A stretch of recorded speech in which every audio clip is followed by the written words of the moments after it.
ನಮಸ್ಕಾರ. ಜಿ ಮುಖಾಮುಖಿ ಕಾರ್ಯಕ್ರಮಕ್ಕೆ ಸ್ವಾಗತ. ನಾನು ದಿವ್ಯಶ್ರೀ. ರಾಜ್ಯದಲ್ಲಿ ಕಾಂಗ್ರೆಸ್ನ ಆಡಳಿತ ಹೇಗಿದೆ, ಬಿಜೆಪಿ ಮತ್ತು ಜೆಡಿಎಸ್ನ ಮೈತ್ರಿ ಹೇಗಿದೆ, ಜೊತೆಗೆ ಮುಂದಿನ ದಿನಗಳಲ್ಲಿ ಪಕ್ಷ ಸಂಘಟನೆಗೆ ಜೆಡಿಎಸ್ ಯಾವ ರೀತಿ ಕಾರ್ಯೋನ್ಮುಖವಾಗಿದೆ, ಇದೆಲ್ಲದರ ಬಗ್ಗೆ ತಿಳಿಸ್ಕೊಡೋದಕ್ಕೆ ಇವತ್ತು ನಮ್ಮ ಕಾರ್ಯಕ್ರಮದಲ್ಲಿ ಪರಿಷತ್ ಸದಸ್ಯರಾಗಿರುವಂತಹ ಟಿ.ಎ. ಶರವಣ ಅವರಿದ್ದಾರೆ. ಮೊದಲಿಗೆ ಅವರಿಗೆ ಕಾರ್ಯಕ್ರಮಕ್ಕೆ ಸ್ವಾಗತವನ್ನು ಕೋರೋಣ. ಕಾರ್ಯಕ್ರಮಕ್ಕೆ ಸ್ವಾಗತ. ನಮಸ್ಕಾರ. ಹೇಗಿದೆ ರಾಜಕೀಯ ಜೀವನ? ರಾಜಕೀಯ ಜೀವನ ಏರುಪೇರು ಎಲ್ಲ ರೀತಿಯಲ್ಲಿ ನೋಡ್ತಾ ಇದ್ದೀವಿ. ಕಳೆದ 25 ವರ್ಷಗಳಿಂದ ನಮ್ಮ ವರಿಷ್ಠರಾದಂಥ ಸನ್ಮಾನ್ಯ ದೇವೇಗೌಡರ ಒಂದು ಮಾರ್ಗದರ್ಶನದಲ್ಲಿ, ನಮ್ಮ ನಾಯಕರಾದಂಥ ಸನ್ಮಾನ್ಯ ಕುಮಾರಣ್ಣವರ ಒಂದು ನಾಯಕತ್ವದಲ್ಲಿ ಈ ರಾಜ್ಯದಲ್ಲಿ ಈ ಒಂದು ಕಾಂಗ್ರೆಸ್ ಸರ್ಕಾರ ಬಂದಾಗಿಂದ 3 ವರ್ಷ ಮುಗಿತಾ ಬರ್ತಾ ಇದೆ. ಯಾವ ಥರ ಆಡಳಿತ ನಡೀತಾ ಇದೆ, ಈ ಜನವಿರೋಧಿ ಸರ್ಕಾರವನ್ನು ಯಾವತ್ತಪ್ಪ ಮನೆಗೆ ಕಳಿಸ್ತೀವಿ ಅಂತೇಳಿ ಜನ ಎಲ್ಲ ರೀತಿಯಲ್ಲಿ ಇವತ್ತು ಇಡೀ ಶಾಪ ಆಗ್ತಾ ಇರತಕ್ಕಂಥದ್ದನ್ನು ನಾವು ಗಮನಿಸ್ತಾ ಇದ್ದೀವಿ. ಬಹುಶಃ ನಮ್ಮ ಪಕ್ಷ ಕೂಡ ಇವತ್ತೇನು NDA ಮೈತ್ರಿಯಲ್ಲಿ ನಾವು ಪಾರ್ಟ್ನರ್ ಆಗಿ ಏನಿದ್ದೇವೆ, ಸೊ ಇಬ್ಬರು ಜೊತೆಯಲ್ಲಿ ಅದು ಅಧಿವೇಶನ ಇರ್ಬೋದು, ಸದನ ವಿಧಾನ ಮಂಡಲ ಇರ್ಬೋದು, ಹೊರಗಡೆ ಇರ್ಬೋದು, ಎಲ್ಲ ರೀತಿಯಲ್ಲಿ ಈ ಸರ್ಕಾರದ ವೈಫಲ್ಯಗಳನ್ನು ಎಳೆಯಾಗಿ ನಾವು ಜನರಿಗೆ ಮನವರಿಕೆ ಮಾಡುವಂಥ ಕೆಲಸವನ್ನು ನಿರಂತರವಾಗಿ ನಾವು ಮಾಡ್ಕೊಂಡು ಬರ್ತಾ ಇದ್ದೀವಿ.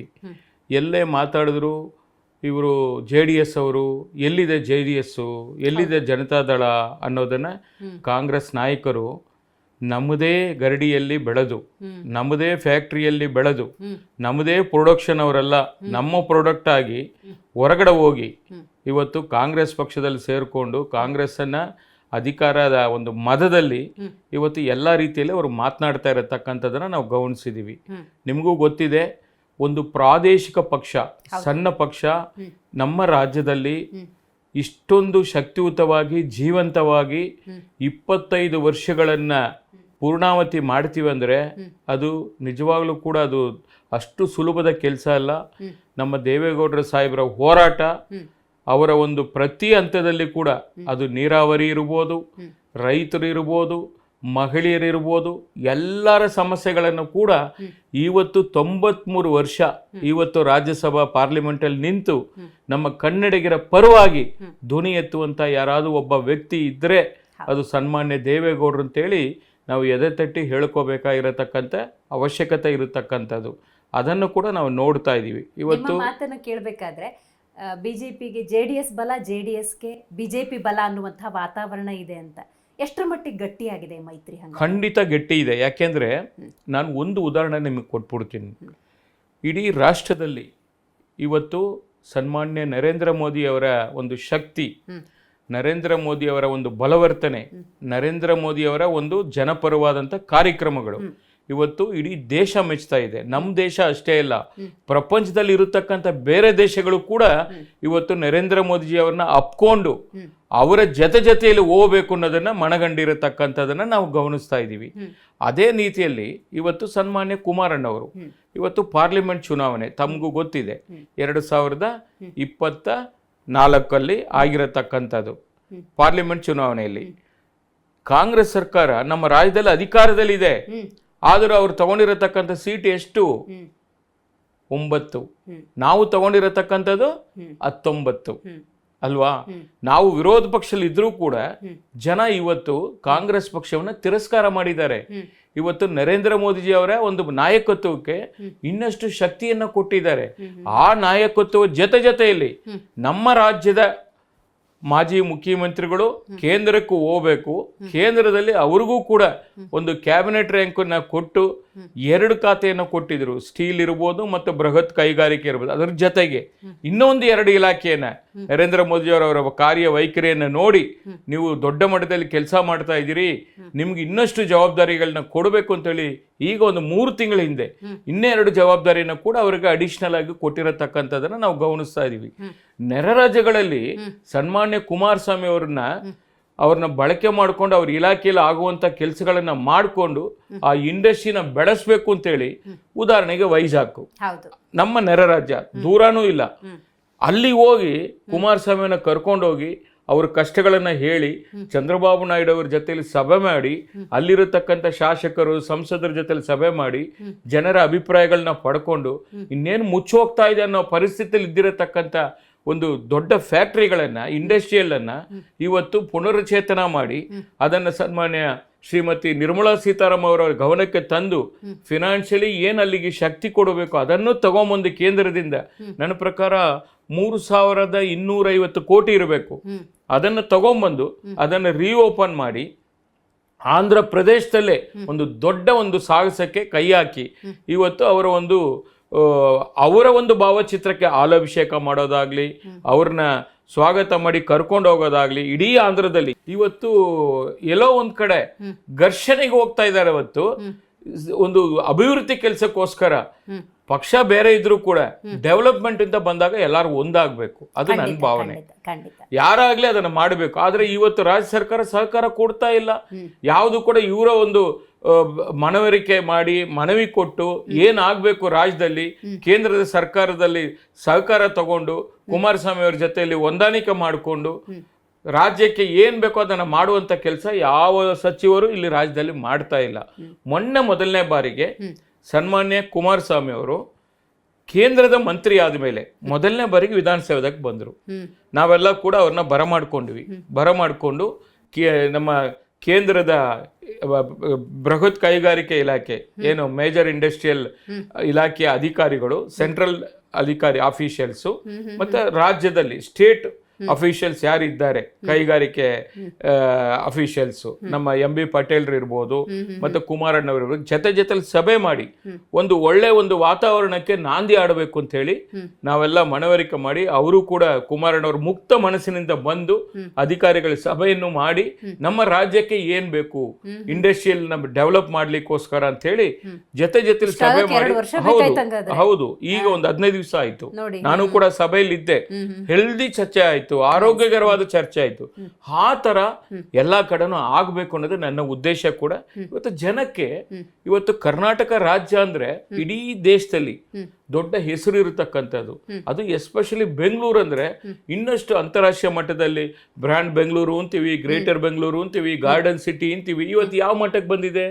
ಗಾರ್ಡನ್ ಸಿಟಿ ಹೋಗಿ ಗಾರ್ಬೇಜ್ ಸಿಟಿ ಆಗಿದೆ ಅಲ್ವಾ? ಎಲ್ಲಾದ್ರೂ ಜನ ಒಂದು ಮಳೆ ಬಂದ್ರೆ ಓಡಾಡಕ್ಕಾಗುತ್ತಾ? ಎಲ್ಲ ಗುಂಡಿಗಳ ರಸ್ತೆ ಆಗಿದೆ. ರಸ್ತೆಯಲ್ಲಿ ಗುಂಡಿರೋದು ನೋಡಿದಿರಿ, ಈಗ ಗುಂಡಿಗಳೇ ರಸ್ತೆ ಆಗ್ಬಿಟ್ಟಿದೆ. ಹಳೆ ಕಲ್ಲು ಹೊಸ ಬಿಲ್ಲು ಇದೇ ನಡೀತಾ ಇದೆ. ರೈಟ್. ನಿಮ್ಮ ವಿಚಾರಕ್ಕೆ ಬರೋದಾದ್ರೆ ಶರಣವರು ಈಗಾಗಲೇ ವಿಧಾನ ಪರಿಷತ್ನಲ್ಲಿ ಸಕ್ರಿಯವಾಗಿ ರಾಜಕೀಯವನ್ನ ಹೇಗೆ ಮಾಡ್ತಿದ್ದೀರಿ ಅನ್ನೋದನ್ನ ಜನ ಕಂಡಿದ್ದಾರೆ. ಆದ್ರೆ ವಿಧಾನಸಭೆಯತ್ತ ಏನಾದ್ರೂ ಗಮನ ಹರಿಸ್ತಾರಾ? ಚುನಾವಣಾ ಅಖಾಡಕ್ಕೆ ಏನಾದ್ರೂ ಇಳಿಯುವಂತ ಯೋಚನೆಗಳಿದೆಯಾ? ಹೇಗೆ? ಖಂಡಿತ ಇದೆ. ನಾನು ಕೂಡ 2ನೇ ಬಾರಿಗೆ ವಿಧಾನ ಪರಿಷತ್ನ ಶಾಸಕನಾಗಿ ಮತ್ತೆ ಶಾಸಕಾಂಗ ಪಕ್ಷದ ಉಪನಾಯಕನಾಗಿ ಕೆಲಸ ಮಾಡ್ತಾ ಇದ್ದೀನಿ. ಫ್ಲೋರ್ ಲೀಡರ್ ಆಗಿ ಕೆಲಸ ಮಾಡ್ತಾ ಇದ್ದೀನಿ. ನನಗೂ ಅಷ್ಟೊಂದು ನಾಲೆಡ್ಜ್ಗಳು ಇವತ್ತು ಯಾವುದೇ ವಿಚಾರ ಬರಲಿ ರಾಜಕೀಯವಾಗಿ ತೀರ್ಮಾನ ತಗೊಳ್ಳುವಂತ ಒಂದು ಶಕ್ತಿಯನ್ನ ನಮಗೆ ಸನ್ಮಾನ್ಯ ದೇವೇಗೌಡರು ಸಾಹೇಬರು ಮಾರ್ಗದರ್ಶನ ಕೊಟ್ಟಿದ್ದಾರೆ.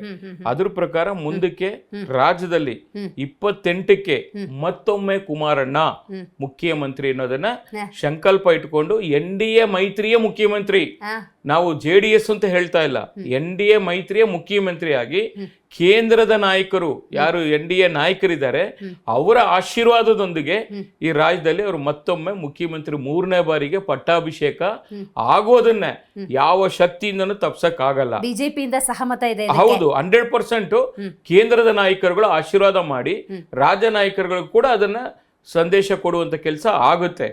ಆ ನಿಟ್ಟಿನಲ್ಲಿ ನಾವೆಲ್ಲ ಕೂಡ ಗೆದ್ದು ಬಂದ್ರೆ ತನ ಕುಮಾರಣ್ಣ ಅವ್ರಿಗೆ ಶಕ್ತಿ. ಅವಾಗ ನಾನು ಅಸೆಂಬ್ಲಿಗೆ ಹೋಗ್ಲೇಬೇಕಲ್ಲ, ಅದಕ್ಕೋಸ್ಕರ ಅಸೆಂಬ್ಲಿಗೆ ನಾನು ಗ್ಯಾರಂಟಿ ಶಾಸಕ ಅಸೆಂಬ್ಲಿ ಎಲೆಕ್ಷನ್ ನಿಲ್ತೀನಿ 28ಕ್ಕೆ. ಯಾವ ಕ್ಷೇತ್ರ ಅಂತ ಹೇಳಿ ಇದು ಡಿಲಿಮಿಟೇಷನ್ ಆಗುತ್ತಾ ಇಲ್ಲ ಈಗ ಇರೋದೇ ಯಥಾ ಪ್ರಕಾರ ನಡೀತದ ಅನ್ನೋದ್ರೆ ಸ್ವಲ್ಪ ಗೊಂದಲದಲ್ಲಿದ್ದೀರಿ. ನಿಮ್ಮ ಮನಸ್ಸಲ್ಲಿ ಈ ಕ್ಷೇತ್ರ ನನಗಾದ್ರೆ ಸೂಕ್ತ ಅನ್ನುವಂತ ಭಾವನೆ ಇದೆಯಾ? ಹೌದು, ಬೆಂಗಳೂರು ಸಿಟಿಯಲ್ಲೇ ಯಾವ್ದೋ ಒಂದು ಕ್ಷೇತ್ರ ಹುಡುಕೋತೀನಿ. ಈಗ ಸೆನ್ಸೆಕ್ಸ್ ನಡೀತಾ ಇದೆ ಕೇಂದ್ರ ಸರ್ಕಾರದ್ದು. ಅದಾದ ನಂತರ ಈಗ ವುಮೆನ್ಸ್ ರಿಸರ್ವೇಶನ್ ಮೊನ್ನೆ ಬಿಲ್ ನ ತಿರಸ್ಕಾರ ಮಾಡಿಸಿದ್ರು IND ಕೂಟದವರು, ಅದರ ಕೀರ್ತಿ ಕೂಡ ಅವರಿಗೆ ಹೋಗುತ್ತೆ, ಅದನ್ನು ನೋಡ್ತಾ ಇದೀವಿ. ಅದರಿಂದ ಇವತ್ತು ಜನಕ್ಕೆ ಏನ್ ಬೇಕು ಅದನ್ನ ನಾವು NDA ಮೈತ್ರಿ ಕೂಟವಾಗಿ ನಾವು ಕೊಡ್ಲಿಕ್ಕೆ ಸಿದ್ಧವಾಗಿದ್ದೀವಿ. ಇವತ್ತು ಕರ್ನಾಟಕ ರಾಜ್ಯದಲ್ಲಿ 2 ಬಾರಿ ಮುಖ್ಯಮಂತ್ರಿ ಆಗಿ ಅವರು ಬಹಳಷ್ಟು ಅನುಭವವನ್ನ ಹೊಂದಿದ್ದಾರೆ. ಇವತ್ತು ಒಂದು ಬಡವರಾಗ್ಲಿ, ಇವತ್ತು ಕೂಡ ಅವ್ರು ಕೇಂದ್ರ ಸಚಿವರಾಗಿದ್ರು ಅವ್ರು ಊರಲ್ಲಿ ಇದ್ದಾರೆ ಅಂದ್ರೆ ಅವ್ರ ಮನೆ ಮುಂದೆ ಹೋಗಿ ಸಾವಿರಾರು ಜನ ನಿಂತಿರ್ತಾರೆ. ಇಡೀ ಜಿಲ್ಲೆಗಳಲ್ಲಿ, ತಾಲೂಕುಗಳಲ್ಲಿ, ಕರ್ನಾಟಕ ರಾಜ್ಯದ ಎಲ್ಲಾ ಕಡೆಯಿಂದ ಬಂದು ಮನವಿ ಪತ್ರ ಇಟ್ಕೊಂಡು ಕುಮಾರಣ್ಣ ನಮ್ಗೆ ಸಹಾಯ ಮಾಡಿ ಅಂತ ಹೇಳಿ ಬರ್ತಾರೆ. ಇವತ್ತು ಕೂಡ ಸ್ಪಂದಿಸುವಂತ ಗುಣ ಅವರಲ್ಲಿ ಇರತಕ್ಕಂಥದ್ದು. ಇವತ್ತು ಜನನು ಅವ್ರ ಪರವಾಗಿದ್ದಾರೆ, ಜನಾರ್ದನನು ಕೂಡ ಅವ್ರ ಪರವಾಗಿ ಆಶೀರ್ವಾದ ಮಾಡಿದ್ದಾರೆ ಅಂತ ಹೇಳಿ ನನ್ನ ಭಾವನೆ. ಖಂಡಿತ ನಾವೆಲ್ಲ ಕೂಡ ಮತ್ತೊಮ್ಮೆ ಶಾಸಕರಾಗಿ ವಿಧಾನಸಭೆಗೆ ಹೋಗುವಂತ ಒಂದು ಒಳ್ಳೆ ಅವಕಾಶ 28ಕ್ಕೆ ಬರುತ್ತೆ. ಮಗದೊಮ್ಮೆ ದೇವೇಗೌಡರು ರಾಜ್ಯಸಭೆಗೆ ಆಯ್ಕೆ ಅನ್ನುವಂಥ ವಿಚಾರಕ್ಕೆ ನಿಮ್ಮ ಅಭಿಪ್ರಾಯ ಏನು? ಯಾವ ಪ್ರಯತ್ನಗಳು ನಡೀತಾ ಇದೆ? ಖಂಡಿತ ಅವರು ರಾಜ್ಯಸಭೆಗೆ ಅಂತ ಒಂದು ಮುತ್ಸದಿ ರಾಜಕಾರಣಿ, ಕರ್ನಾಟಕ ಅಷ್ಟೇ ಅಲ್ಲ ಇಡೀ ದೇಶವನ್ನ ಅರಿದು ಕುಡಿದಿರತಕ್ಕಂಥವ್ರು. ಎಲ್ಲ ರೀತಿಯಲ್ಲೂ ಇವತ್ತು ಸನ್ಮಾನ್ಯ ಮೋದಿಜಿಯವರು ಕೂಡ ದೇವೇಗೌಡರು ಸಾಹೇಬರ ಒಂದು ಮಾರ್ಗದರ್ಶನವನ್ನ ಯಾವಾಗಲೂ ವಿಶ್ವಾಸದಿಂದ ಪಡ್ಕೊಂಡಿರತಕ್ಕಂಥದ್ದನ್ನು ನಾವು ನೋಡಿದ್ದೀವಿ. ಅವರ ಅನುಭವ ಇದೆಯಲ್ಲ, ಅದನ್ನು ಯಾರೂ ಕೂಡ ಅದನ್ನು ಮರೆಯೋಕ್ಕಾಗಲ್ಲ. ಇವತ್ತು ಯಾವುದೇ ಕರ್ನಾಟಕದ ವಿಚಾರ ಅಂತ ಬಂದಾಗ ಇವತ್ತು ದೇವೇಗೌಡರು ಸಾಹೇಬರು ಅವ್ರು ಎದ್ದು ನಿಂತು ಮಾತಾಡೋಕ್ಕಾಗಲ್ಲ ಅಂದರೂ ಕೂಡ ಅವರ ಒಂದು ಬ್ರೈನ್ ಇದೆಯಲ್ಲ, ಮೆಮರಿ ಪವರ್ ಇದೆಯಲ್ಲ, ಆ ಮೆಮರಿ ಪವರ್ ಇನ್ನು ಯಾರೂ ಕೂಡ ಇಟ್ಕೊಳಕ್ಕಾಗಲ್ಲ. 25 ವರ್ಷ ಮುಂಚೆ ಏನಿತ್ತು ರಾಜಕಾರಣ, ಯಾವ ಜಿಲ್ಲೆಯಲ್ಲಿ ಏನು ನಡೀತು ಅನ್ನೋದನ್ನು ಈಗಲೂ ಹೇಳ್ತಾರೆ. ನಾವದು ಮರ್ತು ಬಿಡ್ತೀವಿ. ಈ ತರ ಅನೇಕ ಘಟನೆಗಳಲ್ಲಿ ಅವ್ರ ಜೊತೆಯಲ್ಲಿ ನಾನು ಪ್ರವಾಸ ಮಾಡಿದ್ದೀನಿ, ಇಡೀ ರಾಜ್ಯದಲ್ಲಿ ಎಲ್ಲ ಕಡೆ ಹೋಗಿದ್ದೀನಿ, ಬೇರೆ ಬೇರೆ ವಿಚಾರದಲ್ಲಿ ಭಾಗಿಯಾಗಿದ್ದೀನಿ. ಅದರಿಂದ ಅವರಂತ ಇನ್ನೊಬ್ರು ದೇವೇಗೌಡರು ಮತ್ತೆ ಹುಟ್ಟಲ್ಲ, ಅದನ್ನ ಬರೆದಿಟ್ಕೊಳ್ಳಿ. ಇನ್ನೊಬ್ರು ಕನ್ನಡಿಗರು ಡೆಲ್ಲಿಯಲ್ಲಿ ಆಳುವಂತ ಅವಕಾಶ ಸಿಗೋದಿಲ್ಲ ಅನ್ನೋದು ನನ್ನ ಭಾವನೆ. ಅದರಿಂದ ದೇವೇಗೌಡರು ಸಾಹೇಬರು ನಮ್ಮ ರಾಜ್ಯಕ್ಕೆ ಮತ್ತೆ ರಾಷ್ಟ್ರಕ್ಕೆ ಅನಿವಾರ್ಯ. ಅವರು ಮತ್ತೊಮ್ಮೆ ರಾಜ್ಯಸಭೆಗೆ ಪುನರಾವರ್ತನೆ ಆಗಿ ಅವರು ಕಂಟಿನ್ಯೂ ಆಗಬೇಕು ಅನ್ನೋದು ನಮ್ಮ ಕರ್ನಾಟಕ ರಾಜ್ಯದ 6.5 ಕೋಟಿ 7 ಕೋಟಿ ಕನ್ನಡಿಗರ ಅಪೇಕ್ಷೆ ಇರತಕ್ಕಂಥದ್ದು.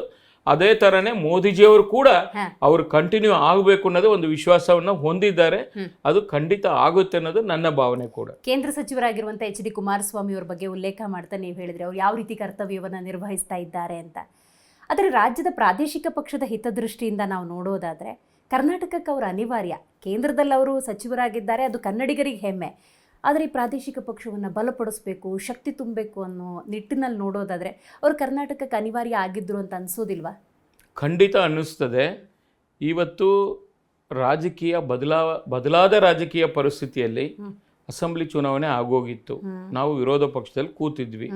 ಇವತ್ತು ಕೇಂದ್ರ ಚುನಾವಣೆ ಆಗೋ ಸಂದರ್ಭದಲ್ಲಿ ಅದು ಅನಿವಾರ್ಯವಾಗಿ ಮಂಡ್ಯದ ಜನರ ಒಂದು ಒತ್ತಾಯದ ಮೇರೆಗೆ ಅವರು ಮತ್ತೊಮ್ಮೆ ಚುನಾವಣೆಗೆ ನಿಂತಿದ್ರು. ಬಹುಶಃ ಅಲ್ಲಿ ಜನ ಅವ್ರನ್ನ ಆಯ್ಕೆ ಮಾಡಿ ಪಾರ್ಲಿಮೆಂಟ್ಗೆ ಕಳಿಸ್ಕೊಟ್ಟಿದ್ದಾರೆ. ಅದಾದ ನಂತರ ಮೋದಿಜಿಯವರೇ ಬಂದು ಇಲ್ಲ ನೀವು ಸಚಿವರೇ ಆಗಬೇಕು, ನಮ್ಮ ಜೊತೆಯಲ್ಲಿ ಕ್ಯಾಬಿನೆಟಲ್ಲಿ ಸಹಭಾಗಿಯಾಗಿ ಇರಬೇಕು ಅಂತ ಹೇಳಿ ಅವರು ಅದನ್ನ ಮಾಡಿ ಅವ್ರ ಜೊತೆ ಕೆಲಸ ಮಾಡ್ತಾ ಇದ್ದಾರೆ. ಈಗ ಇದು ಮುಕ್ತಾಯ 29ವರೆಗೂ ಇರತಕ್ಕಂಥದ್ದು. ಬಟ್ 28 ಚುನಾವಣೆ ಬಂದಾಗ ಮತ್ತೆ ರಾಜ್ಯದ ಜನ ಬಯಸಿದ್ರೆ ಅವ್ರು ಬರಲೇಬೇಕಾಗ್ತದೆ. ಅದು ಖಂಡಿತ ಒಂದು ಬಲಿಷ್ಠ ನಾಯಕತ್ವ ಬೇಕಲ್ವಾ? ಇವತ್ತು ಎಲ್ಲರೂ ಒಪ್ಪುವಂತ ನಾಯಕತ್ವ ಕುಮಾರಣ್ಣವರಿಗೆ ಇರತಕ್ಕಂಥದ್ದು. ನಿಖಿಲ್ ಕುಮಾರಸ್ವಾಮಿ ಅವ್ರ ಬಗ್ಗೆ ಮಾತಾಡಲೇಬೇಕು. ಒಬ್ಬ ಯುವ ಶಕ್ತಿಯಾಗಿ ನಿಮ್ಮ ಪಕ್ಷದಲ್ಲಿ ಸಂಘಟನಾ ಕಾರ್ಯದಲ್ಲಿ ಅವರು ತೊಡಗಿಸ್ಕೊಂಡಿದ್ದಾರೆ. ಹೇಗಿದೆ ಅವರ ಯುವ ಸಮೂಹವನ್ನು ಪಕ್ಷದತ್ತ ತರುವಂಥದ್ದು, ಪ್ರಾದೇಶಿಕ ಪಕ್ಷವನ್ನು ಬಲಪಡಿಸುವಂಥ ನಿಟ್ಟಿನಲ್ಲಿ ನಿಖಿಲ್ ಕುಮಾರಸ್ವಾಮಿ ಅವರ ಕೆಲಸ ಹೆಂಗೆ ಸಾಗಿದೆ? ನೋಡಿ, ಇವತ್ತು ಯುವ ಶಕ್ತಿ ರಾಷ್ಟ್ರೀಯ ಶಕ್ತಿ ಅಂತ ಹೇಳ್ತೀವಿ. ಯುವಕರು ಮನಸ್ಸು ಮಾಡಿದರೆ ಏನ್ ಬೇಕಾದ್ರೂ ಬದಲಾವಣೆ ತರ್ತಾರೆ. ಡಿಜಿಟಲ್ ಯುಗ ಇದು. ಆ ಯುವ ಶಕ್ತಿ ಏನಿದೆ, ನಮ್ಮ ಪಕ್ಷದ ಯುವ ರಾಜ ಅಂತ ನಾವು ಕರಿತೀವಿ ಅವ್ರನ್ನ, ನಿಖಿಲ್ ಕುಮಾರಸ್ವಾಮಿ ಅವ್ರನ್ನ. ಯಾಕೆಂದ್ರೆ ಜನರೊಂದಿಗೆ ಜನತಾದಳ ಅನ್ನೋ ಒಂದು ಕಾನ್ಸೆಪ್ಟ್ ಅನ್ನ ತಂದು ನಮ್ಮ ಕರ್ನಾಟಕದಲ್ಲಿ ಬಹುಶಃ 68 ವಿಧಾನಸಭಾ ಕ್ಷೇತ್ರಗಳಲ್ಲಿ ಸಂಚಾರ ಮಾಡಿ ಇವತ್ತು ಜನರ ನಾಡಿ ಮಿಡಿತವನ್ನ ಅರ್ಥಕೊಂಡು ಮುಂದಕ್ಕೆ ನಾವು ಏನ್ ಮಾಡಬೇಕು, ನಮ್ಮ ಪಕ್ಷ ಅಧಿಕಾರಕ್ಕೆ ಬಂದ್ರೆ ಏನನ್ನ ಕೊಡಬೇಕು ಜನರಿಗೆ ಅಂತ ಹೇಳಿ ಪ್ರತಿಯೊಬ್ಬ ಕಾರ್ಯಕರ್ತರಿಗೂ ಕೂಡ ಕೈ ಜೋಡಿಸ್ಕೊಂಡು ಇವತ್ತು ಅವರು ಜೊತೆಯಲ್ಲಿ ಇವತ್ತು ಎಲ್ಲಾ ರೀತಿಯಲ್ಲಿ ಸಂಘಟನೆ ಮಾಡಿಕೊಂಡು ಸಂಚಾರ ಮಾಡ್ತಾ ಇದ್ದಾರೆ. ಅದರಿಂದ ಪಕ್ಷ ಅಧಿಕಾರಕ್ಕೆ ಬರಬೇಕು ಅನ್ನೋದು ಅವ್ರಿಗೂ ಇದೆ. ಕಾರ್ಯಕರ್ತರಿಗೆ ವಿಶ್ವಾಸವನ್ನು ಮೂಡಿಸುವಂತ ಕೆಲಸ ಒಬ್ಬರು ಯುವ ಶಕ್ತಿ ಬೇಕಲ್ವಾ? ಅದನ್ನ ದೇವೇಗೌಡರು ಸಾಹೇಬರ ಮೊಮ್ಮಗನಾಗಿ, ಕುಮಾರಸ್ವಾಮಿ ಅವರ ಸುಪುತ್ರನಾಗಿ ಅವರು ಆ ಕೆಲಸವನ್ನ ಮಾಡ್ತಾ ಇದ್ದಾರೆ. ಅವರ ಒಂದು ನಾಯಕತ್ವಕ್ಕೂ ಕೂಡ ಜನ ಮುಂದಿನ 28ನೇ ಚುನಾವಣೆಗೆ ಒಂದು ತಕ್ಕ ಉತ್ತರವನ್ನು ಕೂಡ ಕೊಡ್ತಾರೆ ಅನ್ನೋದು ಒಂದು ವಿಶ್ವಾಸ ನನಗಿದೆ. ಶರವಣ ಅವರು ಕಾಯ ವಾಚ ಮನಸ್ಸ, ತನು ಮನ ಧನ ಸಮರ್ಪಣೆಯನ್ನು ಪಕ್ಷಕ್ಕಾಗಿ ಮಾಡಿದವರು. ಅದನ್ನು ನಾನು ವಿಶೇಷವಾಗಿ ಉಲ್ಲೇಖ ಮಾಡಬೇಕಾಗಿಲ್ಲ. ಈಗಾಗಲೇ ರಾಜಕೀಯವಾಗಿ ಯಾವ ರೀತಿ ಕರ್ತವ್ಯವನ್ನು ನಿರ್ವಹಿಸ್ತಾ ಇದ್ದೀರಿ ಅನ್ನೋದು ಕೂಡ ಗೊತ್ತಿದೆ. ಆದರೆ ಪಕ್ಷದ ಹಿತದೃಷ್ಟಿಯಿಂದ ದೊಡ್ಡ ದೊಡ್ಡ ಜವಾಬ್ದಾರಿಗಳನ್ನು ನೀವೇ ತಗೊಳ್ತಿಲ್ವಾ ಅಥವಾ ಪಕ್ಷ ಕಲ್ಪಿಸ್ಕೊಡ್ತಾ ಇಲ್ವಾ? ಹೇಗೆ? ಅಲ್ಲ, ದೊಡ್ಡ ಜವಾಬ್ದಾರಿ ಕೊಟ್ಟಿಲ್ಲ ಅನ್ನೋದಕ್ಕೆ ನಾನು ಒಪ್ಪೋದಿಲ್ಲ. ಬಹುಶಃ ಪಕ್ಷ ಎಲ್ಲ ರೀತಿಯಲ್ಲಿ ನನಗೆ ಸಹಕಾರ ಕೊಟ್ಟಿದೆ. ಹಂಗಿಲ್ಲ ಅಂದರೆ ನಮ್ಮಂಥ ಸಣ್ಣ ಸಮಾಜ, ನಾವು ಆರ್ಯ ವೈಶ್ಯ ಸಮಾಜದವರು, ನಮ್ಮಂಥ ಸಣ್ಣ ಸಮಾಜವನ್ನ ಗುರುತಿಸಿ ಇವತ್ತು 2ನೇ ಬಾರಿಗೆ ವಿಧಾನ ಪರಿಷತ್ನ ಶಾಸಕನಾಗಿ ಕೆಲಸ ಮಾಡೋಕ್ಕೆ ಅವಕಾಶ ಮಾಡಿಕೊಟ್ಟು, ಆಮೇಲೆ ಕುಮಾರಣ್ಣವರು ಮುಖ್ಯಮಂತ್ರಿ ಇದ್ದಾಗ 2018ರಲ್ಲಿ ನಮ್ಮ ಜನಾಂಗಕ್ಕೋಸ್ಕರ ಒಂದು ಡೆವಲಪ್ಮೆಂಟ್ ಬೋರ್ಡನ್ನ ನನ್ನ ನೇತೃತ್ವದಲ್ಲೇ ತಂದು ಅದನ್ನು ನನ್ನನ್ನು ಅಧ್ಯಕ್ಷ ಮಾಡಿ ಕ್ಯಾಬಿನೆಟ್ ರ್ಯಾಂಕು ನನಗೆ ಕೊಟ್ಟು ಒಂದಷ್ಟು ಕೆಲಸ ಮಾಡೋಕ್ಕೆ ಸಮಾಜಕ್ಕೆ ಒಂದು ಅವಕಾಶವನ್ನ ಮಾಡಿಕೊಟ್ಟಿದ್ದಾರೆ. ಅದಕ್ಕೆ ನಾನು ಈ ಸಂದರ್ಭದಲ್ಲಿ ಅವ್ರಿಗೆ ನಾನು ಧನ್ಯವಾದಗಳನ್ನ ಅರ್ಪಿಸಲೇಬೇಕು. ಇನ್ನೇನು ಮುಂದಿನ ದಿನಗಳಲ್ಲಿ ನೆಕ್ಸ್ಟ್ ಲೆವೆಲಲ್ಲಿ ನೀವು ಏನು ಬಯಸ್ತಾ ಇದ್ದೀರಿ, ದೊಡ್ಡ ಜವಾಬ್ದಾರಿ ಬೇಕು ಅಂತ, ಅದು ಕೂಡ ಸಿಗುವಂತ ಅವಕಾಶ ಇದೆ. ಅದಕ್ಕೆ ನಾನು ಪಕ್ಷ ಅಧಿಕಾರಕ್ಕೆ ಬರಬೇಕಲ್ಲ, ಆ ಒಂದು ಕೆಲಸವನ್ನ ನಾವೆಲ್ಲ ಕೂಡ ಸೇರಿ ಮಾಡಿದ್ರೆ ಮುಂದಿನ ದಿನಗಳಲ್ಲಿ ಶಿರಡಿ ಸಾಯಿಬಾಬನ ಆಶೀರ್ವಾದ, ನಮ್ಮ ನಾಯಕರ ಒಂದು ವಿಶ್ವಾಸವನ್ನ ಗೆದ್ದು ಅದು ಕೂಡ ಆಗುವಂತ ಕೆಲಸ ಆಗುತ್ತೆ. 2028ಕ್ಕೆ ಬಿಜೆಪಿ ನಾಯಕರಿರ್ಬೋದು ಅಥವಾ ನೀವು JDSನ ನಾಯಕರಿರ್ಬೋದು, ಬಹುತೇಕ ಮಂದಿ ಹೇಳೋದೊಂದೇ ಬಿಜೆಪಿ ಮೈತ್ರಿ ಸರ್ಕಾರ ಅಥವಾ NDA ಬರುತ್ತೆ ಅನ್ನುವಂತಹ ಒಂದಷ್ಟು ವಿಚಾರಗಳನ್ನು ಈಗಲೇ ಹೇಳ್ತಾ ಇದ್ದೀರಿ. ಬಟ್ ಅದನ್ನು ಹಗಲುಗನಸು ಅಂತ ಕಾಂಗ್ರೆಸ್ ಟೀಕೆ ಮಾಡಿದೆ. ಏನು ಹೇಳ್ತೀರಿ ಇದಕ್ಕೆ? ಅವರು ಹಗಲು ಕನಸು ಅಂತ ಅವ್ರು ಹೇಳ್ಬೋದು. ಅವರು ಮೊನ್ನೆ ಎಲ್ಲ ನೋಡ್ತಾ ಇದ್ದೆ, ಉಪಮುಖ್ಯಮಂತ್ರಿಗಳು 28ರಲ್ಲಿ ನಮ್ದೇ ಸರ್ಕಾರ, 33ರಲ್ಲಿ ನಮ್ದೇ ಸರ್ಕಾರ ಅಂತ ಹೇಳಿದ್ರು. ಅದು ತಿರುಕಣ ಕನಸು ಅಂತಾರಲ್ಲ, ಆ ತಿರುಕಣ ಕನಸು ಅಂತ ನನಗನ್ನಿಸ್ತಾ ಇದೆ. ಹಗಲ್ ಕನಸು ನಮ್ದು ಬೇಡ, ನಿಮ್ದು ತಿರುಕಣ ಕನಸು ಅಂತ ನನಗನ್ನಿಸ್ತಾ ಇದೆ. ಮೊದಲನೇದಾಗಿ ನೀವು ನಿಮ್ಮ ಕುರ್ಚಿಯನ್ನ ಉಳಿಸ್ಕೊಳ್ಳಿ. ಈಗಿರತಕ್ಕಂತ ಏನು ಕಿತ್ತಾಟಗಳು ನಡೀತಾ ಇದೆಯಲ್ಲ, ಇವತ್ತು ಹೇಳ್ತಾರೆ ನಾನು ಸಿದ್ದರಾಮಯ್ಯನವರು ಹಾಳು ಜೇನು ಇದ್ದಂಗೆ ಅಂತ ಹೇಳ್ತಾರೆ. ನಿಮ್ಮನ್ನ ಯಾರಾದ್ರೂ ಕಿತ್ತಾಕಿದಾರಪ್ಪ? ನೀವೇನಾದ್ರು ಹಾಳು ಜೇನು ಇಲ್ಲ ಅಂತ ನಾವೇನಾದ್ರು ಹೇಳಿದೀವ? ನಿಮ್ಗೆ ಯಾಕೆ ಆ ಥರ ಎಲ್ಲ ಹೇಳಬೇಕು ಅನ್ನಿಸ್ತಾ ಇದೆ. ಅವಾಗ ನೀವು ಮನಸ್ಸಲ್ಲಿ ಏನಿದೆ ಅನ್ನೋದನ್ನ ಹೊರಗಡೆ ಹಾಕ್ತಾ ಇದ್ದೀರಿ, ಗೊತ್ತಾಗ್ತಾ ಇದೆ ಜನಕ್ಕೆ. ಇದು ಮುಂದಿನ ದಿನಗಳಲ್ಲಿ ತಕ್ಕ ಪಾಠವನ್ನು ಕೂಡ ಕಳಿಸ್ತಾರೆ. ಓಕೆ, ಮುಂದಿನ ದಿನಗಳಲ್ಲಿ NDA ನೇತೃತ್ವದಲ್ಲಿ ಬರುವಂತಹ ನಿಮ್ಮದೇ ಸರ್ಕಾರ ಅನ್ನುವಂಥ ಭವಿಷ್ಯಕ್ಕೆ ತಕ್ಕಂತೆ ನಾವು ನೋಡೋದಾದರೆ HD ಕುಮಾರಸ್ವಾಮಿ ಅವರು ಮುಂದಿನ ಮುಖ್ಯಮಂತ್ರಿ ಅನ್ನೋದಾದರೆ ರಾಜ್ಯ ಬಿಜೆಪಿ ನಾಯಕರ ಸಹಮತ ಇದೆಯಾ? Positive response ಸಿಕ್ಕಿದೆಯಾ?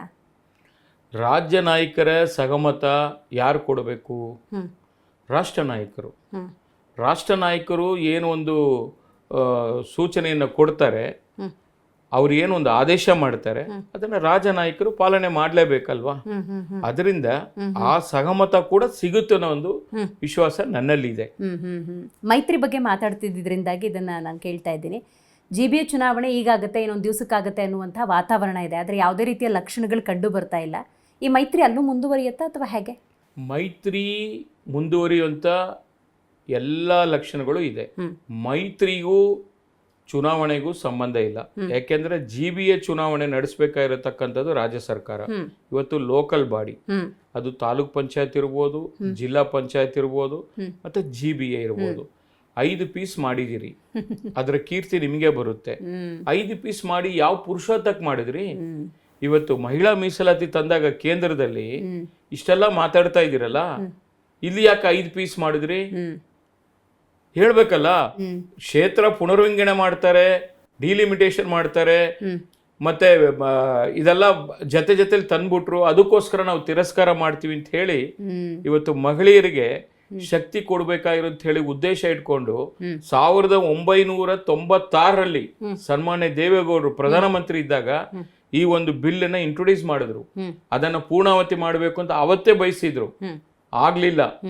ಅದು ಮತ್ತೆ ಸರ್ಕಾರ ಹೋಯ್ತು. ಅವತ್ತಿಂದ ಇವತ್ತವರೆಗೂ ಮುಂದುವರೆದ ಭಾಗ ಕಂಟಿನ್ಯೂ ಪ್ರಯತ್ನಗಳು ನಡೀತಾನೆ ಇದೆ. ಇವತ್ತು ಸನ್ಮಾನ್ಯ ಮೋದಿಜಿ ಅವರು ತಂದ್ರು, ಚರ್ಚೆನೂ ಮಾಡಿದ್ದಾರೆ, ಅದರ ತಿಳುವಳಿಕೆನೂ ಮೂಡಿಸಿದ್ದಾರೆ. ಇವತ್ತು ಹೆಣ್ಮಕ್ಳು ರಾಜಕೀಯವಾಗಿ ಒಂದಷ್ಟು ಶಕ್ತಿಯನ್ನ ಹೊಂದಿರಬೇಕಲ್ಲ. ಎಲ್ಲಾ ರಂಗದಲ್ಲಿ ಮಹಿಳೆಯರು ಬರಬೇಕು ಅಂತೇಳಿ ಪುಕ್ಸಟೆ ಭಾಷಣ ಮಾಡೋದಲ್ಲ, ಅದನ್ನ ಕಾರ್ಯರೂಪಕ್ಕೆ ತರಬೇಕು ಅಂತಂದು ಮಂತ್ರಿಯಾಗಿ ಮುಖ್ಯಮಂತ್ರಿಯಾಗಿ ಎಲ್ಲ ರೀತಿಯಲ್ಲಿ ಅವ್ರನ್ನ ಕುಂಡಿಸ್ಬೇಕಲ್ಲ, ರಾಜಕೀಯವಾಗಿ ಶಕ್ತಿ ಕೊಡಬೇಕಲ್ಲ, ಅವ್ರಿಗೆ ಏನ್ ರಿಸರ್ವೇಶನ್ ಕೊಡಬೇಕು ಅದನ್ನ ಕೊಡಬೇಕಲ್ಲ. ಅದಕ್ಕೆ ನಿಮ್ ವಿರೋಧ ಅಂತ ಗೊತ್ತಾಯ್ತಲ್ಲ ಕಾಂಗ್ರೆಸ್ನವರು. ಅಲ್ಲ, ಹಾಗಾದ್ರೆ NDA ಭಾರತದ ಮಹಿಳೆಯರನ್ನ 70 ಕೋಟಿ ಮಹಿಳೆಯರನ್ನ ಟ್ರ್ಯಾಪ್ ಮಾಡ್ತಿದೆ ಅನ್ನುವಂಥ ಟೀಕೆ ಮಾಡಿದ್ದಾರೆ.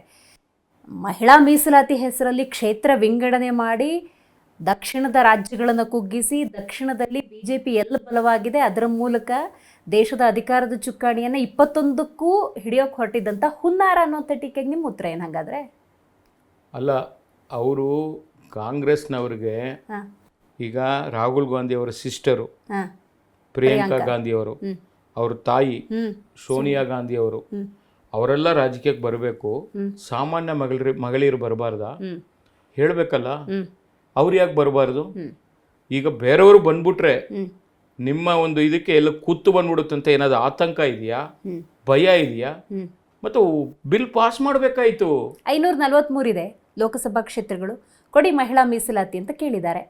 543ಕ್ಕಲ್ಲ, ಈಗ ಒನ್ಸ್ ಫಾರ್ ಆಲ್ ಈಗ ನೋಡಿ ಪುನರ್ವಿಂಗಡಣೆ ಆಗೋದು 10 ವರ್ಷಕ್ಕೆ ಒಂದ್ಸತಿ ಆಗಬೇಕು ಅಂತಿದೆ. ಈಗ ರೀಸೆಂಟ್ ಆಗಿ 20 ವರ್ಷ ಆಗೋಗಿದೆ ಡಿಲಿಮಿಟೇಷನ್ ಆಗಿ, ಮತ್ತೆ ಆಗಿಲ್ಲ. ಅದಕ್ಕೋಸ್ಕರ ಈಗ ಕೆಲಸ ಮಾಡೋದು ಕೂಡ ಈಸಿ ಇರಬೇಕು. ಈಗ 5 ಯಾಕೆ ಮಾಡಿದ್ರಿ? GBA 5 ಯಾಕೆ ಮಾಡಿದ್ರಿ? BBMP ಅಂತ ಒಂದೇ ಇತ್ತು, ಒಬ್ರೇ ಮೇಯರ್ ಇದ್ರು, ಅದನ್ನೇ ಮುಂದುವರಿಸಬಹುದಲ್ಲ. ನೀವ್ ಏನ್ ಹೇಳಿದ್ರಿ? 5 ನಾವು ಮಾಡಿರತಕ್ಕಂಥ ಉದ್ದೇಶ ಡೆವಲಪ್ಮೆಂಟ್ ಜಾಸ್ತಿ ಆಗ್ಲಿ, ಜಲ್ದಿ ಆಗ್ಲಿ, ಕೆಲಸ ಬೇಗವಾಗಿ ನಡೀಲಿ. 5 ಕಮಿಷನರು, 5 ಮೇಯರು, 5 ಉಪಮೇಯರು, 5 ಮುನ್ಸಿಪಾಲಿಟಿ ಕಾರ್ಪೊರೇಷನ್ ಇವೆಲ್ಲ ಬಂದ್ರೆ ಇನ್ನೂ ತುರ್ತಾಗಿ ಕೆಲಸಗಳು ನಡೀತದೆ ಫಾಸ್ಟ್ ಆಗಿ ಅಂತ ಹೇಳಿದ್ರಿ. ಅದೇ ರೀತಿಯಲ್ಲಿ ನಿಮ್ಮ ರಾಜಧಾನಿಗೆ ಒಂದು ನ್ಯಾಯ, ರಾಷ್ಟ್ರಕ್ಕೆ ಒಂದು ನ್ಯಾಯನ ಅದನ್ನ ಹೇಳ್ಬೇಕಲ್ಲ. ನೈತಿಕತೆ ಬೇಕಲ್ಲ ಕಾಂಗ್ರೆಸ್ನವ್ರಿಗೆ. ಅದ್ಯಾವ ಆಧಾರದಲ್ಲಿ ಮತ್ತೆ ಮಹಿಳಾ ಮೀಸಲಾತಿ ಮತ್ತು ಕ್ಷೇತ್ರ ವಿಂಗಡಣೆಯನ್ನ ವಿರೋಧಿಸ್ತಿದ್ದಾರೆ ಅವರು?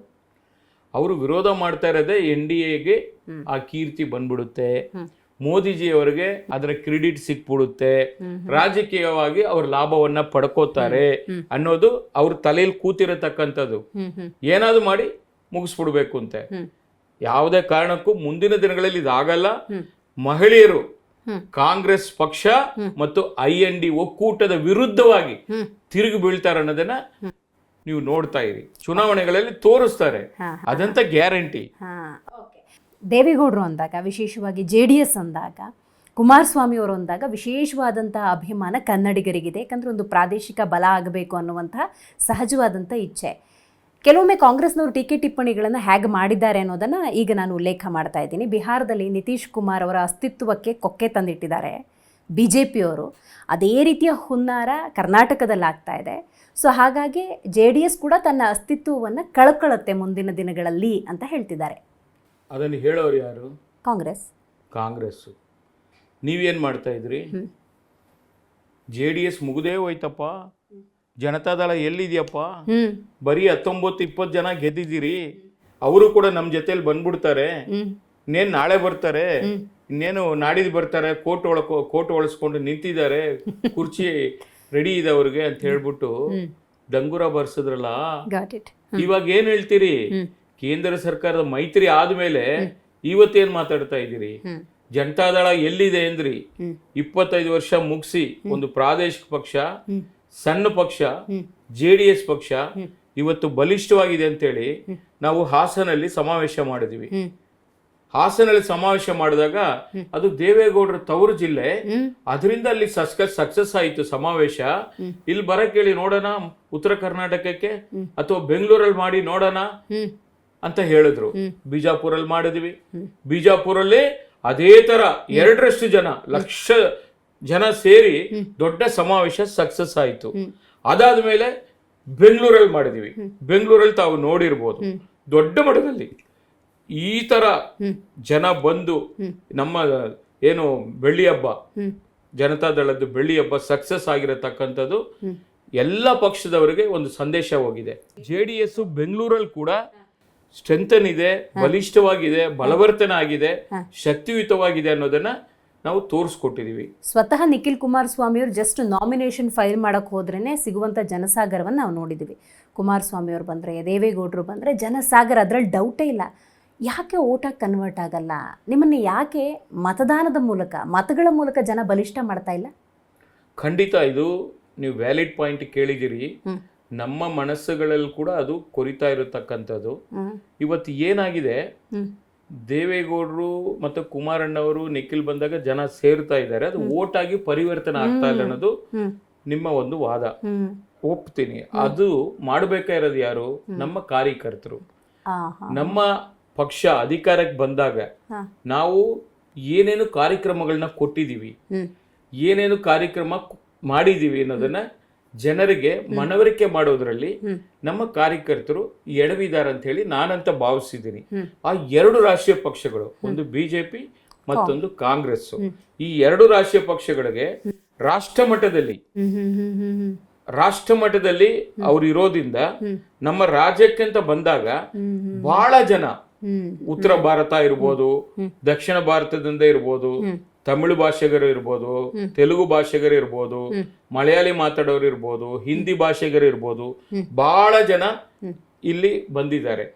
ಬಿಸ್ನೆಸ್ ವಿಚಾರದಲ್ಲಿ ಇರ್ಬೋದು, ಬೇರೆ ಬೇರೆ ರೀತಿಯಲ್ಲಿ ಬಂದು ಇಲ್ಲಿ ಸೆಟ್ಲ್ ಆಗಿದ್ದಾರೆ. ಅವ್ರಿಗೆಲ್ಲ ದೇವೇಗೌಡರು ಕುಮಾರಸ್ವಾಮಿ ಅವ್ರ ಬಗ್ಗೆ ಅಷ್ಟು ನಾಲೆಡ್ಜ್ ಇರಲ್ಲ. ಅವರು ಪ್ರಾದೇಶಿಕ ಹಿನ್ನೆಲೆಯಲ್ಲಿ ಅಲ್ಲಿ ಅವ್ರದ್ದು ನೋಡಿರ್ತಾರೆ, ರಾಜ್ಯದಲ್ಲಿ ಲೋಕಲ್ಲು. ನಮ್ಮ ರಾಜ್ಯದ ಬಗ್ಗೆ ತಿಳುವಳಿಕೆ ಮೂಡಿಸ್ಬೇಕು. ನಮ್ಮ ನಾಯಕರು ಏನೇನ್ ಕೆಲಸ ಮಾಡಿದ್ದಾರೆ, ಏನ್ ಯೋಜನೆ ತಂದಿದ್ದಾರೆ, ನಮ್ಮ ಕಾಲದಲ್ಲಿ ಏನೇನು ಆಗಿದೆ ಅನ್ನೋದ್ ಬಗ್ಗೆ ನಾವು ಕರೆಕ್ಟ್ ಆಗಿ ಅವ್ರಿಗೂ ಪ್ರಚಾರ ಮಾಡಿ, ಅವ್ರಿಗೂ ಕೂಡ ಮೈಂಡ್ ಸೆಟ್ ಮಾಡಿ ಹೇಳುವಂತ ಕೆಲಸ ಆಗ್ಬೇಕು. ಅದನ್ನ ಮುಂದಿನ ಚುನಾವಣೆಯಲ್ಲಿ ಮಾಡ್ಬೇಕು ಅಂತೇಳಿ ನಾವು ಕೂಡ ಪ್ಲಾನ್ ಮಾಡ್ಕೊಂಡಿದೀವಿ. ಅಲ್ಲಿ ನಾವು ಎಡವಿದೀವಿ, ನಿಜ ನೀವು ಹೇಳಿದ್ದು. ಓಟ್ ಆಗಿ ಪರಿವರ್ತನೆ ಆಗಿಲ್ಲ. ನಮ್ಮ ಬೂತ್ ಮಟ್ಟದ ಕಾರ್ಯಕರ್ತರನ್ನ ನಾವು ಸ್ಟ್ರೆಂಥನ್ ಮಾಡ್ಬೇಕು. ಅಲ್ಲಿಂದ ಶುರುವಾದ್ರೆ ಮಾತ್ರ ಎಲೆಕ್ಷನ್ ಫೇಸ್ ಮಾಡಕ್ ಆಗುತ್ತೆ. ಅವ್ರಿಗೆಲ್ಲ ರೆಡಿ ಇರ್ತಾರೆ. ಓಟ್ ಹೋಗೋ ಟೈಮಲ್ಲಿ ಬೇರೆಯವ್ರಿಗೆ ಓಟ್ ಹಾಕ್ಬಿಟ್ರೆ ಮುಗಿದೋಯ್ತಲ್ಲ, ಅದು ಆಗ್ಬಾರ್ದು.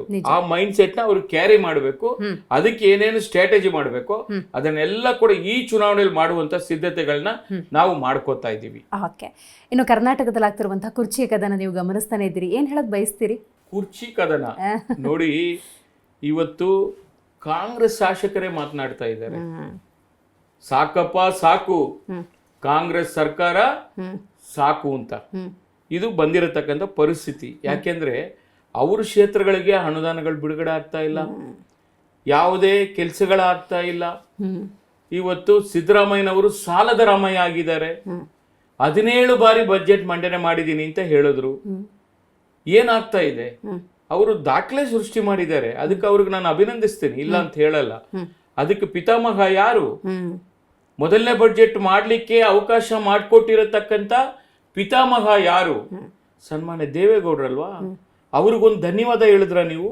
ಸದನದಲ್ಲಿ ಫೈನಾನ್ಸ್ ಬಿಲ್ಲು ಪಾಸ್ ಆಗಿ ಬಡ್ಜೆಟ್ ಬಗ್ಗೆ ಭಾಷಣಕ್ಕೆ ಉತ್ತರ ಕೊಡಕ್, ಪ್ರಶ್ನೆಗೆ ಉತ್ತರ ಕೊಡಕ್ ಬಂದಾಗ ಕಾಂಗ್ರೆಸ್ ಸರ್ಕಾರಕ್ಕೆ, ಕಾಂಗ್ರೆಸ್ ನಾಯಕರುಗಳಿಗೆ, ಕಾಂಗ್ರೆಸ್ ವರಿಷ್ಠರಿಗೆ, ಈ ರಾಜ್ಯದ ಜನರಿಗೆ, ಶಾಸಕರಿಗೆ ಎಲ್ರಿಗೂ ಧನ್ಯವಾದ ಅಂತ ಹೇಳಿದ್ರಿ. ಒಂದೇ ಒಂದು ಸತಿ ನಿಮ್ಮ ಗುರುಗಳಲ್ವಾ, ನಿಮ್ಮ ಮಾರ್ಗದರ್ಶಕರು. ಆವಾಗ ಇವತ್ತು ನೀವು ಕಾಂಗ್ರೆಸ್ ಪಕ್ಷಕ್ಕೆ ಹೋಗಿ ಮುಖ್ಯಮಂತ್ರಿ ಆಗಿರ್ಬೋದು, JDS ಇದ್ದಾಗ ನೀವು ಉಪಮುಖ್ಯಮಂತ್ರಿ. ಅವತ್ತು ನೀವು ಎಕ್ಸೈಸ್ ಡಿಪಾರ್ಟ್ಮೆಂಟ್ ಕೇಳಿದ್ರಿ, ದೇವೇಗೌಡರು ಬೇಡಪ್ಪ ನೀನ್ ಫೈನಾನ್ಸೇ ತಗೋ, ನೀನ್ ಅಡ್ವೊಕೇಟ್ ಇದೆಯಾ, ನೀನ್ ಅಲ್ಲಿ ಮಾಡುವಂತ ಶಕ್ತಿ ನಿನಗಿದೆ, ಫೈನಾನ್ಸ್ ತಗೋ, ಮುಂದಕ್ಕೆ ನಿನಗೆ ಇನ್ನೂ ಒಳ್ಳೇದಾಗುತ್ತೆ ರಾಜಕೀಯವಾಗಿ ಅಂತ ಹೇಳ್ಬಿಟ್ಟು ಒತ್ತಾಯ ಮಾಡಿ ಅವತ್ತು ಡೆಪ್ಟಿ CM ಮಾಡಿ ಬಡ್ಜೆಟ್ ಮಂಡನೆ ಮಾಡ್ಲಿಕ್ಕೆ ಫೈನಾನ್ಸ್ ಡಿಪಾರ್ಟ್ಮೆಂಟ್ ಇಂದ ಅವಕಾಶ ಮಾಡಿಕೊಟ್ರು. ಅವತ್ತು ಮಾಡಿದ್ದು ನೀವು ಅದೇ ಸರ್ಕಾರದಲ್ಲಿ 5 ಬಾರಿ ಮಾಡಿದ್ರಿ. ಮತ್ತೆ ಅದು ಕಂಟಿನ್ಯೂ ಆಗ್ತಾ ಬಂತಲ್ವಾ? ಅದಕ್ಕೂ ಪಿತಾಮಹ ಯಾರು? ದೇವೇಗೌಡರಲ್ವಾ? ಅವ್ರನ್ನ ಯಾಕೆ ನೀವು ನೆನೆಸ್ಕೊಂಡಿಲ್ಲ? ಇದೇ ಅಲ್ವಾ ನಾನು ಹೇಳ್ತಾ ಇರತಕ್ಕಂಥದ್ದು. ಇವತ್ತು ಕಾಂಗ್ರೆಸ್ನವರು ಅವ್ರ ಬೆನ್ನಿಗೆ ಅವರೇ ಚೂರಿ ಹಾಕೋತಾರೆ, ನಾವೇನ್ ಮಾಡ್ಬೇಕಾಗಿಲ್ಲ. ಇವತ್ತು ಆ ಕುರ್ಚಿ ಕದನ ಅಂತ ಕೇಳಿದ್ರಿ, ಏನಾಗ್ತಾ ಇದೆ? ಒಬ್ಬೊಬ್ಬ ಶಾಸಕರು ಒಂದೊಂದ್ ತರ ವಿಭಿನ್ನ ಹೇಳಿಕೆಗಳನ್ನ ಕೊಡ್ತಾ ಇರೋದು ನೀವು ನೋಡ್ತಾ ಇದ್ದೀರಿ. ಎಲ್ಲಿ ನಡೀತಾ ಇದೆ ಇವತ್ತು ನೋಡಿ, ಬೈ ಎಲೆಕ್ಷನ್ 2 ಬರ್ತಾ ಇದೆ. ರಿಸಲ್ಟ್ ಇನ್ನೇನು 4ನೇ ತಾರೀಕಲ್ವಾ ಬರುತ್ತೆ ನೋಡಿ. 2 ಕ್ಷೇತ್ರದಲ್ಲಿ ಕೂಡ ಬಿಜೆಪಿನೇ ಗೆಲ್ಲುತ್ತೆ, 2ರಲ್ಲಿ ಕಾಂಗ್ರೆಸ್ ಸೋಲುತ್ತೆ. ದಾವಣಗೆರೆ ಇರ್ಬೋದು, ಬಾಗಲಕೋಟೆ ಇರ್ಬೋದು. ಇದರ ಫಲಿತಾಂಶದ ಒಂದು ರಿಸಲ್ಟ್ ಇಂದ ಇನ್ನಷ್ಟು ಅಲ್ಲೋಲ ಕೊಲ್ಲಲಾಗುತ್ತೆ ಕಾಂಗ್ರೆಸ್ ಪಕ್ಷದಲ್ಲಿ. ನೋಡ್ತಾ ಇರಿ. ಹಾಗಾದ್ರೆ ರಾಜ್ಯದ ಉಪಮುಖ್ಯಮಂತ್ರಿ ಡಿ ಕೆ ಶಿವಕುಮಾರ್ ಅವರು ಮುಖ್ಯಮಂತ್ರಿ ಆಗ್ತಾರಾ ಇಲ್ವಾ? ಅವರು ಮುಖ್ಯಮಂತ್ರಿ ಆಗೋದು ಬಿಡೋದು ಅವರ ಪಕ್ಷದ ವಿವೇಚನೆಗೆ ಬಿಟ್ಟಿದ್ದು. ಅದು ಯಾರೇ ಮುಖ್ಯಮಂತ್ರಿ ಆಗ್ಲಿ ರಾಜ್ಯಕ್ಕೆ ಒಳ್ಳೇದಾಗ್ಬೇಕು, ನಾವು ಅಷ್ಟೇ ಕೇಳೋದು. ರಾಜ್ಯದ ಜನರ ಹಿತವನ್ನ ಕಾಪಾಡುವಂತ ಕೆಲಸ ಆಗ್ಬೇಕು. ನಮ್ಗೆ ಸಿದ್ದರಾಮಯ್ಯನವ್ರ ಮುಖ್ಯಮಂತ್ರಿ ಆದ್ರೂ ಅಷ್ಟೇ, ಡಿ ಕೆ ಶಿವಕುಮಾರ್ ಮುಖ್ಯಮಂತ್ರಿ ಅಷ್ಟೇ, ಪರಮೇಶ್ವರ್ ಮುಖ್ಯಮಂತ್ರಿ ಆದ್ರೂ ಅಷ್ಟೇ, ರಾಜ್ಯಕ್ಕೆ ಒಳ್ಳೇದಾಗ್ಲಿ ಅಂತ ನಾವು ಬಯಸ್ತೀವಿ. ಮೇನಂತರ ಬಹಳಷ್ಟು ಬದಲಾವಣೆಗಳಾಗ್ತವೆ ಅನ್ನುವಂತಹ ವದಂತಿಗಳಿದ್ದಾವೆ. ಸ್ವತಃ ಸಿದ್ದರಾಮಯ್ಯನವ್ರು ಬಿಟ್ಕೊಡ್ತಾರೆ ಅಂತೇನಾದರೂ ಅನ್ಸುತ್ತಾ, ಅಥವಾ ಹಿಂದೊಂದ್ಸರಿ ಡಿ ಕೆ ಶಿವಕುಮಾರ್ ಅವ್ರು ಹೇಳಿದ್ರು ಅದನ್ನ ಕಿತ್ಕೊಳ್ಳುವಂಥದ್ದು ಅಂತ ಹೇಳಿ, ಆ ಥರದ್ದು ಏನಾದರೂ ಸಿಚುವೇಶನನ್ನು ರಾಜ್ಯದ ಜನ ಕಣ್ತುಂಬ್ಕೋಬೇಕಾ ಹೇಗೆ ಅಂತ? ಅಲ್ಲ, ರಾಜ್ಯದ ಜನತೆ ಕಾಂಗ್ರೆಸ್ ಸರ್ಕಾರವನ್ನ ಬಯಸಿ ಅಧಿಕಾರ ಕೊಟ್ಟಿದ್ದಾರೆ. ಮುಖ್ಯಮಂತ್ರಿ ಯಾರು ಅಂತ ಹೇಳೋದನ್ನ ಶಾಸಕರು ಮತ್ತು ಅವ್ರ ಪಕ್ಷದ ವರಿಷ್ಠರು ತೀರ್ಮಾನ ಮಾಡಬೇಕು, ಯಾರು ಬೇಕು ಅನ್ನೋದಾರೆ. ಅದನ್ನ ನಾನು ಹೇಳಕ್ ಬರಲ್ಲ. ಸಿದ್ದರಾಮಯ್ಯನವರು ಬಿಟ್ಕೊಡ್ತಾರ ಅನ್ನೋ ಭಾವನೆ ನನಗಂತ ಇಲ್ಲ. ಯಾಕೆಂದ್ರೆ ಅವರು ಎಲ್ಲಾ ರೀತಿಯಲ್ಲಿ ಮುಂದಕ್ಕೆ ಹೋಗ್ಬಿಟ್ಟಿದ್ದಾರೆ. ಆದ್ರೂ ಡಿ ಕೆ ಶಿವಕುಮಾರ್ ಆದ್ರೂ ನಮ್ದೇನು ಸಮಸ್ಯೆ ಇಲ್ಲ. ಬಟ್ ಸರ್, ನಿಮ್ಗೆ ಅನ್ಸೋದಿಲ್ವಾ ಈ ಒಂದು ಸಮಸ್ಯೆನ ಇಟ್ಕೊಂಡೇ ಹೋಗ್ತಿರೋದು ನೋಡಿದ್ರೆ ಹೈಕಮಾಂಡ್ ಕೂಡ ಅದು ಸರಿಯಾಗಿ ರಿಯಾಕ್ಟ್ ಮಾಡದೇ ಇರೋದ್ರಿಂದಾಗಿ ಅವ್ರ ಸಮಸ್ಯೆನ ಪೋಸ್ಟ್ಪೋನ್ ಮಾಡ್ತಿದ್ದಾರೆ ಹೊರತು ಪರಿಹಾರ ಅಂತೂ ಇಲ್ಲ. ಎಟ್ ಎನಿ ಕಾಸ್ಟ್ ಅವ್ರು ರಿಯಾಕ್ಟ್ ಮಾಡಬೇಕು. ಹೈಕಮಾಂಡ್ ಶಕ್ತಿಯುತವಾಗಿ ಇಲ್ಲ ಅನ್ನೋದನ್ನ, ಅದು ಲೋ ಕಮಾಂಡ್ ಆಗಿದೆ ಅನ್ನೋದು ಗೊತ್ತಾಗ್ತಾ ಇದೆ. ಹೈಕಮಾಂಡ್ ಸ್ಟ್ರೆಂಥನ್ ಆಗಿದ್ರೆ ಇದು ಇಷ್ಟು ದಿನ ಅದು ಮುಂದಕ್ಕೆ ಹೋಗ್ತಾ ಇರ್ಲಿಲ್ಲ, ಅದಕ್ಕೊಂದು ಅಂತ್ಯ ಆಡ್ತಾ ಇದ್ರು. ಈಗ ನೋಡ್ತಾ ಇದ್ರೆ ಜನರಿಗೆ ಮನರಂಜನೆ ಆಗೋಗ್ಬಿಟ್ಟಿದೆ. ಯಾವಾಗ ನೋಡಿದ್ರು ಸೋಷಿಯಲ್ ಮೀಡಿಯಲ್ಲಿ ನೋಡ್ತಾ ಇದಿರಲ್ವಾ, ಡಿಬೇಟ್ ಆಗ್ತಾನೆ ಇರುತ್ತೆ. ಅದಕ್ಕೊಂದು ಫುಲ್ ಸ್ಟಾಪ್ ಇಡಬೇಕು, ಅದನ್ನ ಮಾಡಬೇಕು ಅವರ ಹೈಕಮಾಂಡ್. ರೈಟ್. ಕಾಂಗ್ರೆಸ್ನಲ್ಲಿ ಸಿದ್ದರಾಮಯ್ಯನವ್ರ ಮೇಲಿನ ಅಭಿಮಾನಕ್ಕೆ ಸಿದ್ದರಾಮೋತ್ಸವ ಆಗುತ್ತೆ, ಯಡಿಯೂರಪ್ಪನವ್ರ ಮೇಲಿನ ಅಭಿಮಾನಕ್ಕೆ ಅಭಿಮಾನೋತ್ಸವ ಅನ್ನುವಂಥ ಕಾರ್ಯಕ್ರಮಗಳು. ನೀವೆಲ್ಲರೂ ಪ್ರೀತಿಯಿಂದ ದೇವೇಗೌಡರನ್ನ ಅಪ್ಪಾಜಿ ಅಂತ ಕರಿತೀರಿ. ಅವರ ಮೇಲಿನ ಪ್ರೀತಿ ಗೌರವಕ್ಕೆ ಈ ಗೌರವೋತ್ಸವ ಈ ಥರದ್ದೇನಾದರೂ ಕಾರ್ಯಕ್ರಮಗಳಿದ್ದಾವೆ? ಯಾಕಂದರೆ ಅವರ ಸುದೀರ್ಘ ರಾಜಕೀಯ ಅನುಭವ ಇರ್ಬೋದು, ಅವರ ವಿಚಾರಧಾರೆಗಳಿರ್ಬೋದು, ಕರ್ನಾಟಕವನ್ನು ಪ್ರತಿನಿಧಿಸಿರುವ ಕನ್ನಡದ ಕಣ್ಮಣಿ ದೇವೇಗೌಡರು ಅಂತ ಹೇಳಿದ್ರೆ ತಪ್ಪಾಗೋದಿಲ್ಲ. ಆ ನಿಟ್ಟಿನಲ್ಲಿ JDSನಲ್ಲಿ ಯೋಚನೆಗಳಿದ್ದಾವ ಹೇಗೆ? ಚರ್ಚೆ ನಡೀತಾ ಇದೆ. ಅದು ಕೂಡ ಮುಂದಿನ ದಿನಗಳಲ್ಲಿ ಮಾಡುವಂತ ಒಂದು ಯೋಜನೆ ಆಗುತ್ತೆ ಅನ್ನೋದು ನನ್ನ ಭಾವನೆ. ಒಟ್ಟಾರೆ ಎಲ್ಲರೂ ಸೇರಿ ಅದನ್ನು ಮಾಡುವಂತ ಕೆಲಸ ಮುಂದಿನ ದಿನಗಳಲ್ಲಿ ಮಾಡ್ತೀವಿ. ಖಂಡಿತ. ಇವತ್ತಿನ ಕಾರ್ಯಕ್ರಮದಲ್ಲಿ ಭಾಗಿಯಾಗಿ ಹಲವಾರು ವಿಚಾರಗಳನ್ನು ತಿಳಿಸ್ಕೊಟ್ರಿ. Thank you so much. ನಮಸ್ಕಾರ. Thank you very much. So ನೋಡೋದ್ರಲ್ಲಿ ವೀಕ್ಷಕರೇ, ಇವತ್ತಿನ ಜಿ ಮುಖಾಮುಖಿ ಕಾರ್ಯಕ್ರಮದಲ್ಲಿ ವಿಧಾನ ಪರಿಷತ್ನ ಶಾಸಕರಾಗಿರುವಂತಹ ಟಿ.ಎ. ಶರವಣ ಅವರು ಭಾಗಿಯಾಗಿದ್ದರು. ಬಹಳ ಮುಖ್ಯವಾಗಿ ರಾಜ್ಯದಲ್ಲಿ ಆಡಳಿತ ಯಂತ್ರ ಕುಸಿದು ಹೋಗಿದೆ. ಬಿಜೆಪಿ ಮತ್ತು JDS ಮುಂದಿನ ದಿನಗಳಲ್ಲಿ ಪಕ್ಷವನ್ನು ಸಂಘಟಿಸಿ ಕಾರ್ಯಕರ್ತರನ್ನ ಬಲಪಡಿಸಿ ಅಧಿಕಾರದ ಚುಕ್ಕಾಣಿಯನ್ನ ಹಿಡಿತೀವಿ ಅನ್ನುವಂಥ ವಿಶ್ವಾಸವನ್ನು ವ್ಯಕ್ತಪಡಿಸಿದ್ದಾರೆ. ನೋಡ್ತಾ ಇರಿ ಜಿ ಕನ್ನಡ ನ್ಯೂಸ್, ಸತ್ಯವೇ ಸುದ್ದಿಯ ಜೀವಾಳ.